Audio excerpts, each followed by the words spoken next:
3, 2, 1. Saya tidak pernah tidak bekerja loh. Kalau orang pernah tanya sama saya, Pak Habibie, kamu kok bisa begitu? Mentalitas apa itu? Saya mentalitas sepeda. Kalau ada naik sepeda, ada berhenti, ada jatuh. Jadi kalau saya berhenti bekerja, saya mati.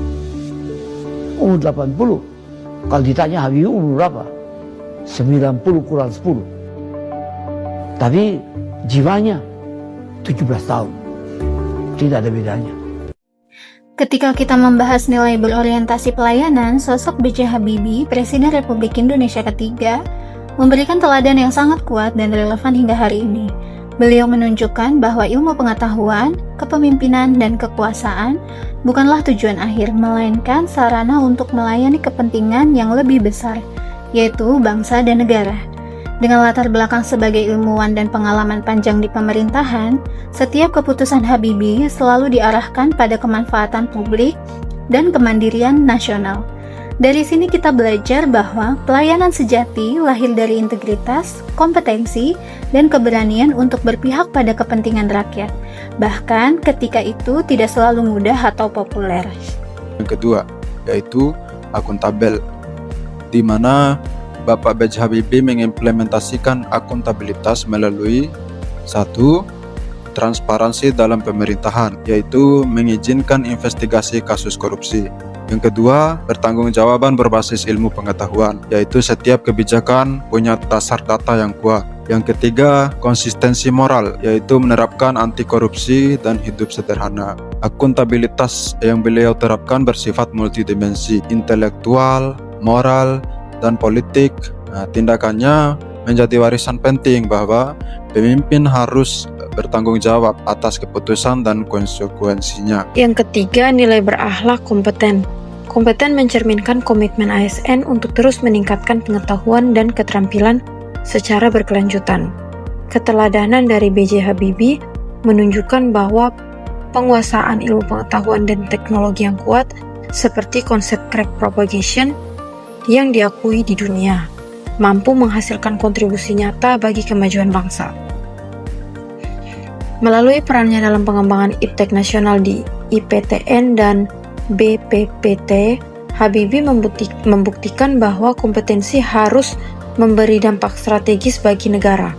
Oleh karena itu, ASN dituntut untuk terus belajar profesional dan adaptif agar mampu menjalankan tugas secara optimal demi kepentingan bangsa dan negara. Nilai berakhlak yang berikutnya yaitu harmonis dan loyal. Nilai ini tercermin dalam sikap Presiden B.J. Habibie yang selalu menghargai perbedaan dan mengutamakan kepentingan bangsa. Sebagai pemimpin di masa transisi reformasi, Habibie membuka ruang dialog, menghormati berbagai pendapat, dan menjaga persatuan di tengah keberagaman. Ia tidak menggunakan kekuasaan untuk menekan pihak yang berbeda pandangan, melainkan mengedepankan kebersamaan dan saling menghormati. Inilah wujud nyata nilai harmonis. Di sisi lain, Habibie juga menunjukkan nilai loyal. Ia setia pada bangsa dan konstitusi, serta menempatkan kepentingan negara di atas kepentingan pribadi atau kelompok. Bahkan ketika pertanggungjawabannya ditolak, ia menerima keputusan tersebut secara konstitusional dan mundur dengan sikap negarawan. Nilai berakhlak yang berikutnya yaitu adaptif dan kolaboratif. B.J. Habibie mampu bersikap adaptif, yaitu bertransisi dari dunia akademik dan industri teknologi di Jerman ke dunia pemerintahan di Indonesia. Sikap adaptif beliau ditunjukkan dengan pengembangan pesawat N250 melalui IPTN sebagai hasil riset teknologi nasional yang kemudian diimplementasikan menjadi program strategis pemerintah. Selanjutnya, B.J. Habibie bersikap kolaboratif dengan menjembatani keahlian teknologi di Jerman dengan kebutuhan industri di Indonesia.